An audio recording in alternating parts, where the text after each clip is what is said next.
folks. We have a great show ahead for you today. Sarah Palin and Karl Rove go to war. We discuss the upside of the Tea Party, and is Oklahoma getting taken over by Muslims? All fun. Let's get started right now. Now that the Republicans have gained so much more power through the elections, the next question becomes who gets to wield it? And instantly, we have an internal GOP civil war. The two main combatants, Sarah Palin and Karl Rove. In this corner, Karl Rove representing the GOP establishment. In this corner, Sarah Palin representing the conservative populist movement. All right. First, let's find out who started the war. That would appear to be Rove. First, he went after Palin-endorsed candidate Christine O'Donnell. Palin hit back by telling him to butt out. Then Rove went after Palin directly by landing this body blow, telling a London newspaper, quote, "With all due candor, appearing on your own reality show on the Discovery Channel, I'm not certain how that fits into the American calculus of that helps me see you in the Oval Office." Ouch.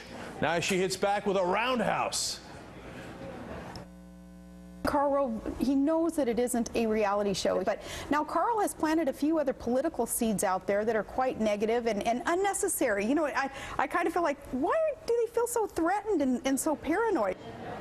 Oh, it's on. I love it. All right, now people are taking sides, and you better grab the popcorn. Okay, now Peggy Noonan, former Reagan speechwriter, jumped at the opportunity to take shots at Palin, who she never liked in the first place.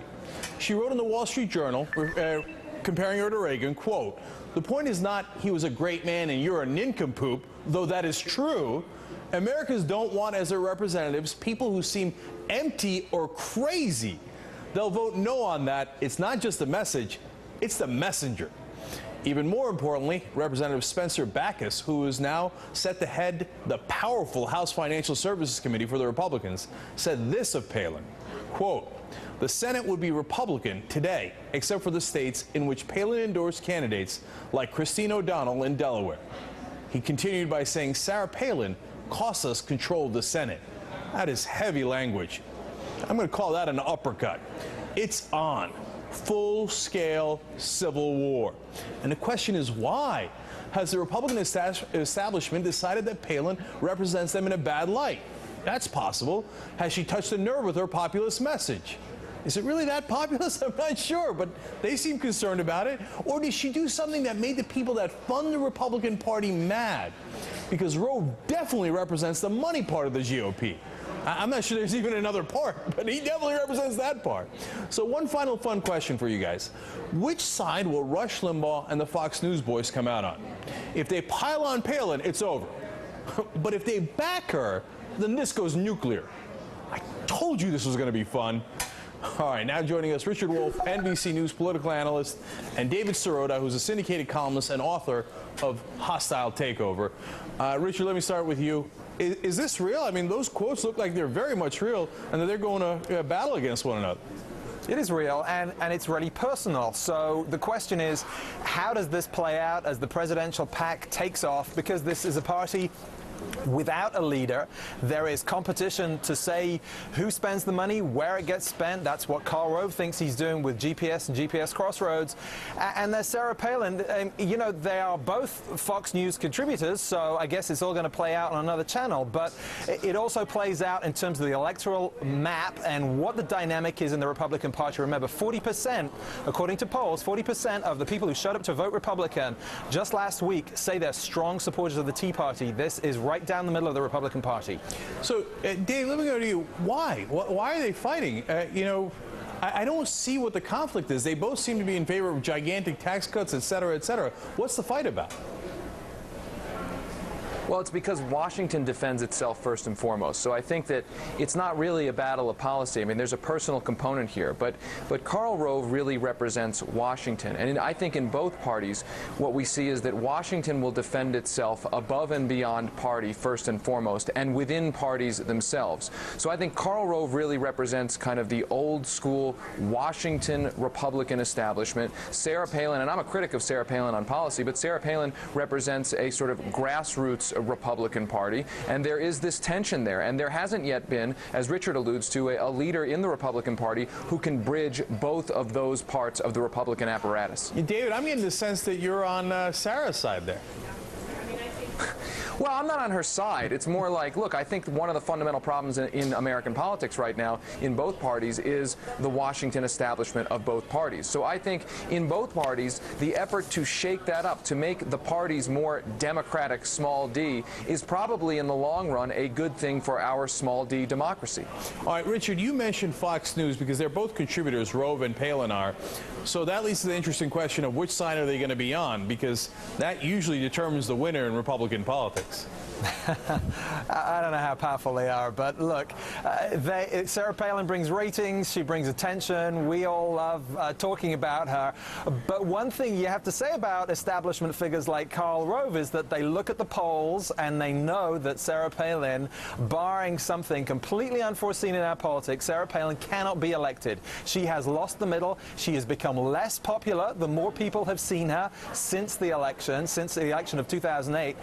And that is their problem. It's electability, and that's why Karl Rove spoke out against Christine O'Donnell. So it may be the establishment, it may be the big corporate interests that he represents, the people who are funding his nice little operation he's got there with GPS, but there's an electability argument that at some point Republican voters are going to have to bump up against. They'll have the enthusiasm, they'll have the turnout, and so she can get some way down the field with the primaries, but if they're looking at who can win, Sarah Palin is going to come up short if she's a candidate.